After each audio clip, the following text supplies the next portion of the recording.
कल्कि से पूछा था बुद्ध को किसने फैलाया, तो उन्होंने कहा मौर्य काल में, आज से 2500 साल 3000 साल पहले अशोक के समय में उसी का वंशज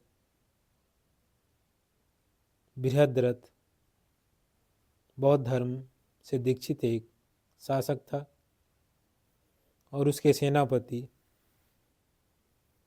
पुष्यमित्र शुंग ने, जो ब्राह्मण था, मैं यहाँ फिर कह रहा हूँ, ब्रह्म को जानने वाला ही ब्राह्मण होता है, बाकी सब नाम के ब्राह्मण होते हैं।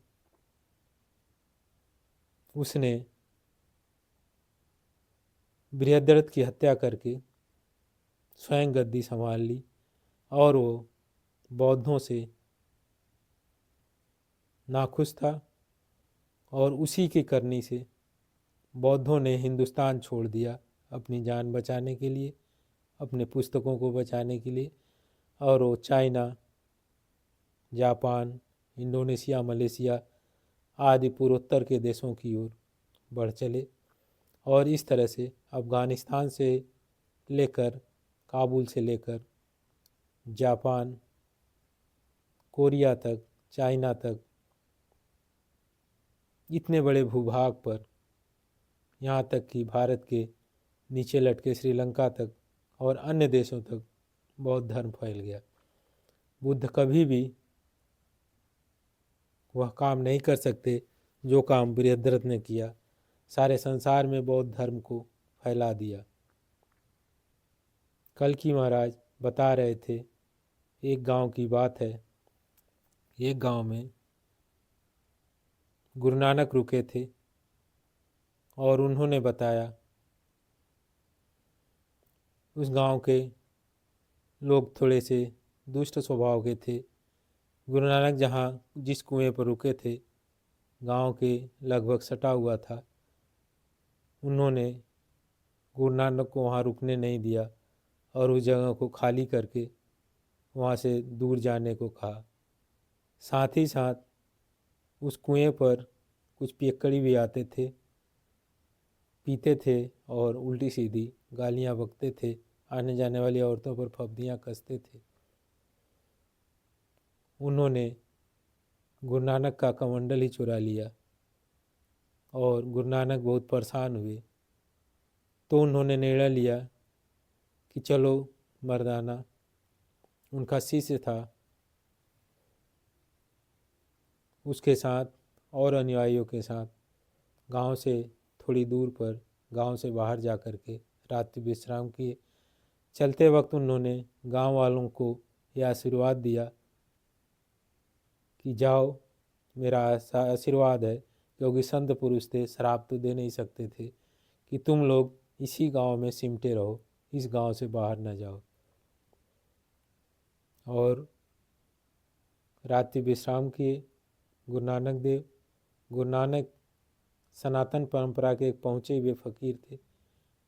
वे अंबेडकर की तरह ही अपने युग में समाज को, दबे कुचले लोगों को एक नई दिशा दी, एक नई जान फूंकी और ज्ञान का एक नया दीपक उनको पकड़ा दिया, और वही हिंदू धर्म की एक अलग शाखा सिख धर्म के रूप में प्रतिष्ठित हो गए। ये सब सनातन की परंपराएं हैं। कल्कि ने कहा, मैं सनातन का ही एक योद्धा हूँ, सनातन का एक सिपाही हूँ, और मेरा ही कार्य भीमराव अम्बेडकर कर रहा था।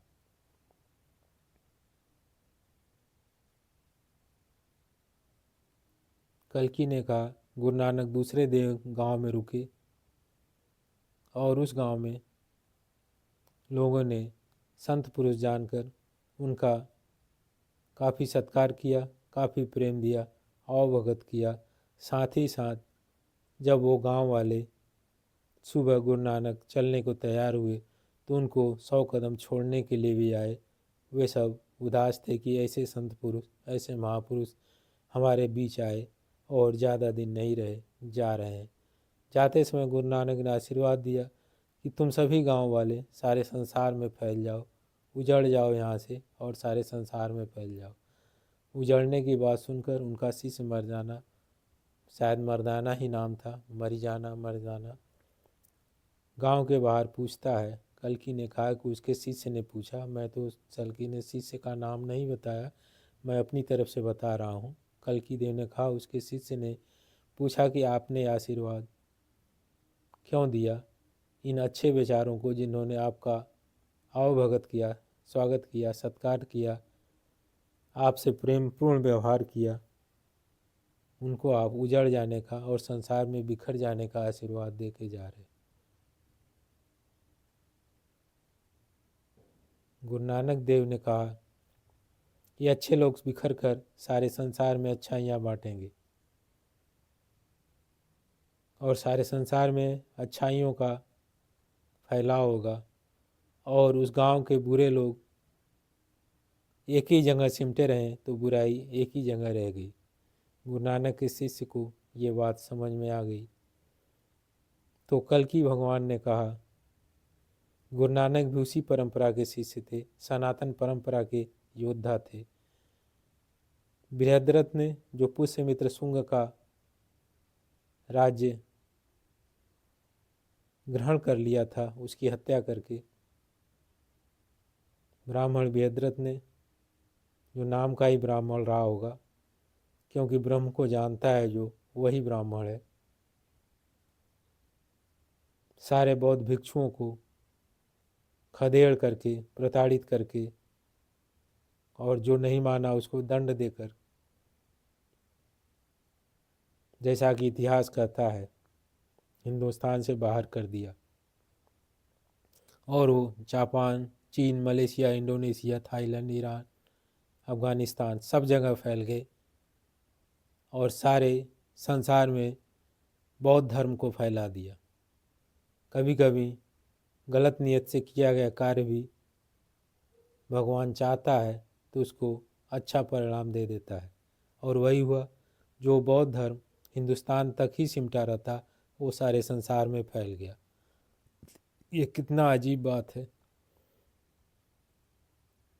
कल्कि ने कहा, जो दीपक हमारे छायाकृत अंबेडकर ने फैलाई है, वह दीपक सिर्फ हिंदुस्तान तक नहीं रहेगा, वह दीपक सारे वर्ल्ड में अपनी प्रकाश को फैलाएगा, और सब जगह जहाँ जहाँ मानवता पीड़ित है, शोषित है, दबी कुचली है, जहाँ स्त्रियाँ पक्षपात की पात्र हैं, सब जगह अंबेडकर द्वारा जलाया गया दीपक प्रकाश करेगा, और सनातन के इस योद्धा द्वारा जलाई गई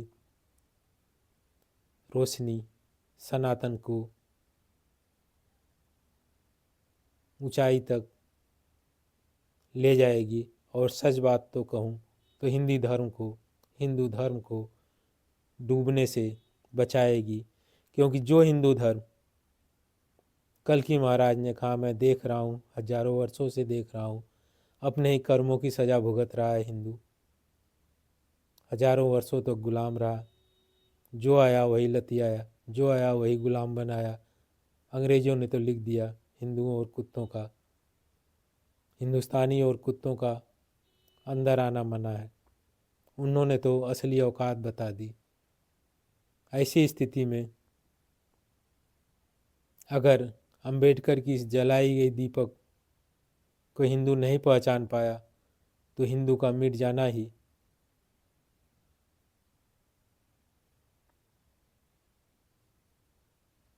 अपेक्षित है। कल्कि महाराज ने कहा, यह अंतिम अवसर है, सनातन द्वारा हिंदू धर्म को बचाने का अंतिम प्रयास है। सनातन ने, हिंदू धर्म सबसे पुराना धर्म है, सनातन का पहला बेटा था। हिंदू धर्म ने सनातन ने हिंदू धर्म को बचाने के लिए अपने योद्धा भगवान बुद्ध को भेजा, महावीर जैन को भेजा, कबीरदास को भेजा, रविदास को भेजा, गुरु नानक को भेजा, तमाम ऐसे योद्धाओं का भेजा जिनकी नाम नहीं इतिहास में, लेकिन उन्होंने बचाने का कार्य किया।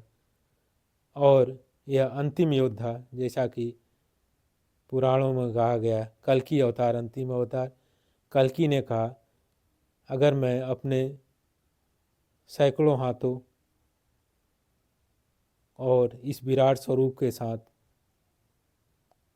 कोई शरीर धारण कर लूँ भी लूँ तो कोई मानव शरीर इतना क्षमतावान नहीं है कि मेरी सारी ऊर्जा को बचा सके, शरीर धारण करके रुक सके। शरीर फर्स्ट भस्ट हो जाएगा, जैसे ट्यूब फट जाता है हवा भरने से, वैसी मानव शरीर की एक क्षमता है, वह एक सीमा से ज़्यादा ऊर्जा अपने अंदर ग्रहण नहीं कर सकती।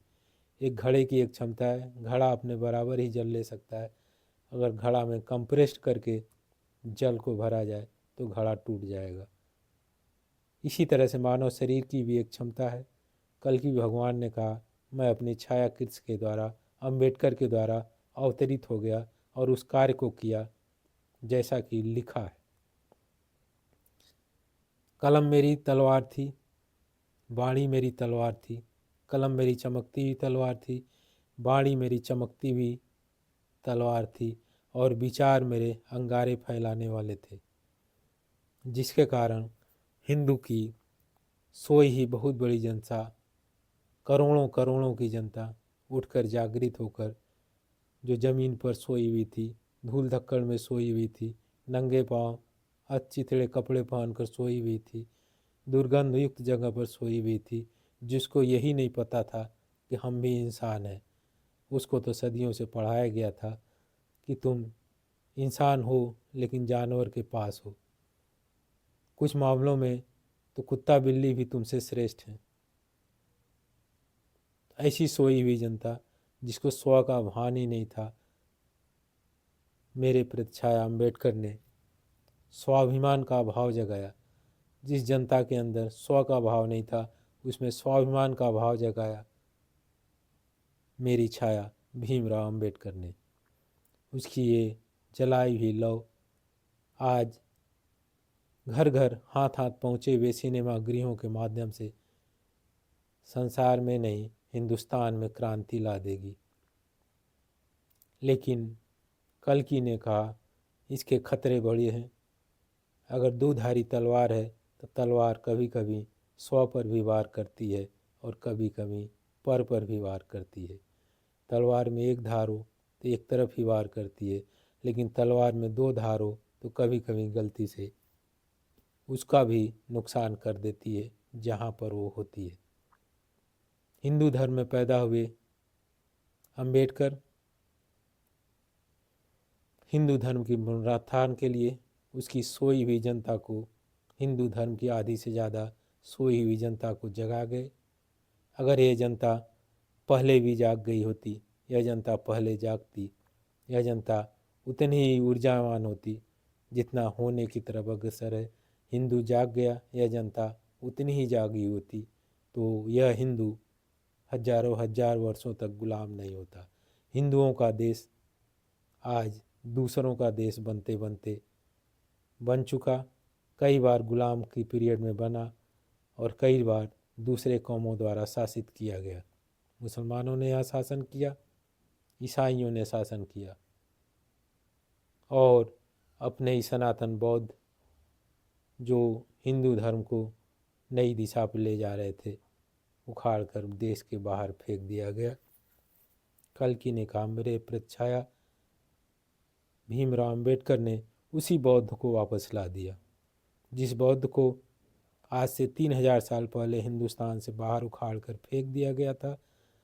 उस बौद्ध वृक्ष को पुनः यहाँ पर लगा दिया, और वही बौद्ध जो 3000 साल पहले हिंदुस्तान से जा चुका था, वही बौद्ध ज्ञान, वही बौद्ध धर्म आज हिंदुस्तान में पुनः तेजी से प्रतिष्ठित हो रहा है। मैंने कहा,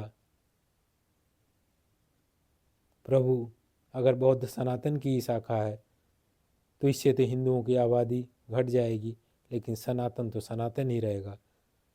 कल्कि ने कहा, सनातन के योद्धाओं, मैं सनातन का योद्धा हूँ, हिंदू का योद्धा नहीं। सनातन का योद्धा यह जानता है सनातन अनादि है, जो आदिकाल से है और जो अंत काल तक भी रहेगा, और जिसका न आदि है न जिसका अंत है, वही सनातन है। हिंदू धर्म आया था, हिंदू धर्म मिट जाएगा। तमाम धर्म आए दुनिया से, मिट भी गए, कबीरदास ने देखा है चाँद भी गई है, सूरज भी गई है, चाँद और सूरज की भी अवधि है, और जिसको साइंसदानों ने कह दी है। तो जो भी धर्म है वो चैलेंजेबल हो जाएंगे और मिट जाएंगे। अभी ईसाइयत की बात की, पृथ्वी सूर्य के चारों तरफ घूमती है, ना कि सूर्य पृथ्वी के चारों ओर घूमता है। और इस बात को लेकर के बाइबिल खतरे में पड़ गई थी, और वह दिन दूर नहीं कभी बाइबिल के अस्तित्व पर ही सवाल उठा दिया जाए और लोग बाइबिल को मानने से इनकार कर दें। यही हाल यह भी हो सकता है कि कभी लोग कुरान के अस्तित्व पर सवाल उठा दें और कुरान को मानने से इनकार कर दें, और बहुत बड़ी जनता वास्तव में यह कर भी रही है। लेकिन हिंदुओं के तमाम ग्रंथों को मानने से इनकार कर सकते हैं, सनातन को मानने से कोई इनकार नहीं कर सकता। सनातन कण कण में व्याप्त है, सनातन युगों युगों से चला आ रहा है, सनातन जिसका न आदि है न अंत है, सनातन का योद्धा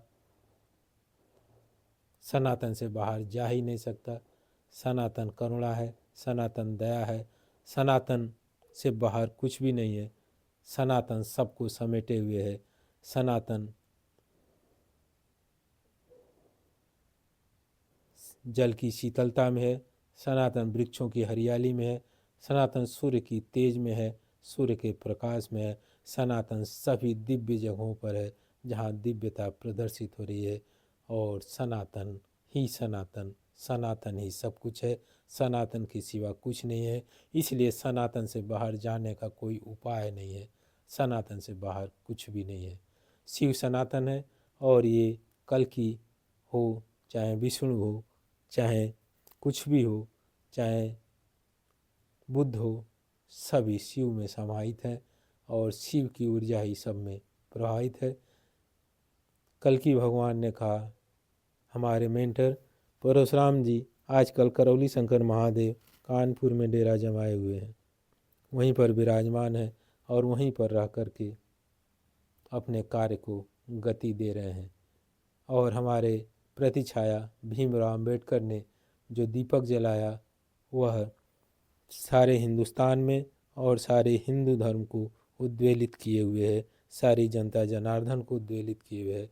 और वह दीपक अपनी दिशा में प्रफुल्लित होकर तेज रोशनी के साथ, दिन प्रतिदिन बढ़ती हुई रोशनी के साथ, लोगों में आशा की अलग जलाते हुए, सोए हुए लोगों को जगाते हुए अपनी मंजिल की तरफ तेजी से बढ़ रही है। कल्कि महाराज से पूछा, प्रभु आपने द्विधाधारी तलवार की बात कही, ये तो एक पक्ष बताया, क्या दूसरा पक्ष हो सकता है? कल्कि ने कहा, सनातन स्थिर है और सनातन कभी नहीं मर सकता, सनातन ही सब कुछ है, सनातन के सिवा कोई नहीं है। सनातन के योद्धा आते रहेंगे और अपने कार्य को करते रहेंगे। भीमराव अम्बेडकर सनातन के योद्धा जो मेरा ही प्रतिरूप थे, उन्होंने कार्य किया। लेकिन बात यहाँ ये है, कुछ सनातन नहीं है,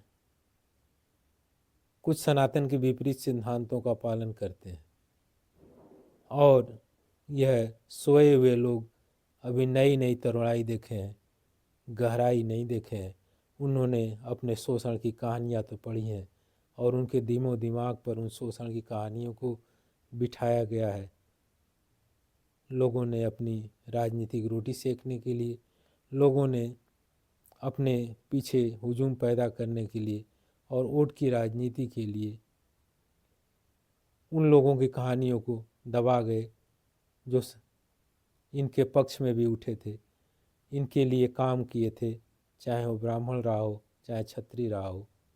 जिन्होंने इनके लिए काम किया था उनको उन्होंने प्रचारित नहीं किया, बल्कि उन शास्त्रों की उन बातों को प्रसारित किया और ये बताने का कारण बताया कि हिंदू धर्म में शास्त्रों में लिखी गई बातें ही तुम्हारी इस दशा का कारण है। और इसीलिए हिंदू धर्म के मूल आधार उन शास्त्रों को ही उनसे दूर कर दिया। अगर बाइबिल को ईसाइयों से छीन ली जाए या बाइबिल को ईसाइयों से अलग कर दी जाए, ईसाइयत अपने आप समाप्त हो जाएगी। अगर कुरान को मुसलमानों से अलग कर दी जाए, मुसलमान अपने आप समाप्त हो जाएंगे। और यदि हिंदू धर्म में हिंदू धर्म की पुस्तकों से हिंदू धर्म मानने वाले आधे से अधिक प्रतिशत लोगों को अलग कर दिया जाए तो हिंदू धर्म अपने आप ही समाप्त हो जाएगा। और यही हो रहा है। आज हिंदू धर्म खतरे में इसलिए है कि उसके महानायक योद्धा राम पर भी सवाल उठने लगे कि उन्होंने शंभुक ऋषि का वध किया, जबकि ऐसा नहीं था। इसी तरह से तमाम पुस्तकों में ऐसी ऐसी मिलावटी बातें डाल दी गई जिससे कि उस पुस्तक के हीरो ही सवालों के घेरे में आ गए। हिंदू धर्म के प्रणेता, हिंदू धर्म में घर घर पूजे जाने वाले राम को भी ऐसी ही मनगढ़ंत कहानियाँ जो पुस्तकों में डाली गई, जिसके कारण राम का व्यक्तित्व ही, राम का चरित्र ही और राम की सोच और राम की पूरी महिमा ही सवालों के घेरे में खड़ी कर दी गई। इससे हिंदू धर्म कमज़ोर हुआ और समय रहते अगर इस पर काबू ना पाया गया, हिंदू धर्म के ग्रंथों को परमार्जित नहीं किया गया, सोए हुए नवबद्धों को, नव अम्बेडकरवादियों को जो सोए हुए थे, अम्बेडकर ने जो चिराग पकड़ाई है, उनको जो हाथ में रोशनी दी है, अगर उन नए जागे हुए लोगों को यह पढ़ाया जाते रहा कि हिंदू और उच्च हिंदू, हिंदू धर्म की पुस्तकों ही तुम्हारी इस दुर्दशा का कारण है, इसी कारण से तुम हजारों हजारों वर्षों तक शोषित हुए हो, तुम्हारे साथ अमानवीय व्यवहार किया गया, तो वह दिन दूर नहीं, यह हिंदू धर्म का बहुसंख्यक वर्ग हिंदू से अलग हो जाएगा। अब दुश्मन का दुश्मन तो दोस्त ही होता है। अगर ये नौ वर्ग हिंदू को दुश्मन मानने लगा, अपना हिंदू धर्म की पुस्तकों को अपना दुश्मन मानने लगा और हिंदू धर्म के प्रणेताओं को अपना दुश्मन मानने लगा, तो दुश्मन का दुश्मन दोस्त होता है। यह नौ वर्ग मुस्लिम वर्ग से मिल सकता है और नया हिंदू, नौ वर्ग नया हिंदू जो अभी भी सोकर जागा हुआ है, और वह मुस्लिम वर्ग और सारी संसार में ईसाइयत फैलाने वाले वर्ग, ये तीनों मिलकर वोट का बटन दबाकर दिल्ली की गद्दी पर काबिज हो सकते हैं। और काबिज होते ही जो ये नहीं कर पा रहे थे, अब वो वहीं पर कानून बनाकर उन हिंदुओं को समाप्त कर देंगे, क्योंकि इनके मन में पहले से ये बात है कि हिंदू ही इस संसार को, इस हिंदुस्तान को मुगलिस्तान बनाने से रोक रहा है। हिंदू ही इस हिंदुस्तान को बहुसंख्यक ईसाई बनाने से रोक रहा है। और यदि हिंदुओं की आधी से आबादी, ज़्यादा आबादी को अपनी तरफ मिला लिया जाए, और जो ऐसा होता दिख रहा है, और दिल्ली की गद्दी पर काबिज हो लिया जाए, तो शेष बचे 30-35% हिंदुओं को तो आसानी से समाप्त किया जा सकता है। कहा गया है कि किसी भी कौम को समाप्त करना होता है तो उसके ज्ञान विज्ञान को समाप्त कर दो, उसके ज्ञान के दरवाजे को बंद कर दो। विज्ञान तो रहेगा, लेकिन हिंदू धर्म के ज्ञान के दरवाजे को, हिंदू धर्म में उसी के द्वारा लिखी गई अपनी पुस्तकों में अनर्गल बातों के कारण ऐसा माहौल उड़ाया जाएगा कि लोग हिंदू धर्म छोड़कर अलग हो जाएंगे, और ऐसा होगा कि गिने चुने लोग ही हिंदू धर्म के रूप में प्रतिष्ठित रह जाएंगे। और एक समय ऐसा होगा कि ऐसा भी हो सकता है कि हिंदुओं की संख्या पूरे हिंदुस्तान में करोड़ों में नहीं, लाखों में रह जाए। जैसे आज के बांग्लादेश में हिंदुओं की संख्या गिनती पर है, पाकिस्तान में हिंदुओं की संख्या गिनती पर है, ऐसा भी हो सकता है कि हिंदुस्तान में हिंदुओं की संख्या कागज़ों की गिनती पर ही रह जाए, लाखों में रह जाए, करोड़ों से घिटकर लाखों में रह जाए। और ऐसी स्थिति में कल्कि देव ने कहा, अगर हिंदू नहीं जगा और यह विपरीत वाली घटना हो गई, तो फिर इति हिंदू धर्म, हिंदू धर्म वहाँ चला जाएगा। सबसे पुराना, सबसे प्राचीन समय से चला आ रहा हिंदू धर्म की शव यात्रा निकल जाएगी, और हिंदू धर्म सदियों सदियों से जो चला आ रहा है, इतिहास के पन्ने में दर्ज हो जाएगा। कल्कि भगवान ने ये सारी बातें मुझसे स्वप्न में कही है, इसको कोई हकीकत न माने। हो सकता है ये मेरे मन का उत्पन्न किया हुआ भ्रम हो। स्वप्न तो स्वप्न ही होता है, स्वप्न की बातों पर क्या भरोसा। लेकिन कभी कभी स्वप्न भी इतने मीठे होते हैं, इतने मज़ेदार होते हैं, इतने तार्किक होते हैं कि उनको दूसरे से शेयर करने का मन करता है। और मुझे भी कल्कि भगवान के अम्बेडकर रूपी अवतार को इस तरह से बताए जाने को, शेयर करने का आनंद मिला। हमारी इन बातों से किसी को कोई भ्रम हो, किसी को कोई संदेह हो, तो इसको स्वप्न की बातें समझकर भूल जाए। और स्वप्न तो स्वप्न ही होते हैं, सच्चे नहीं होते हैं। ओम नमः शिवाय, ओम नमः शिवाय, ओम नमः शिवाय। हर हर महादेव।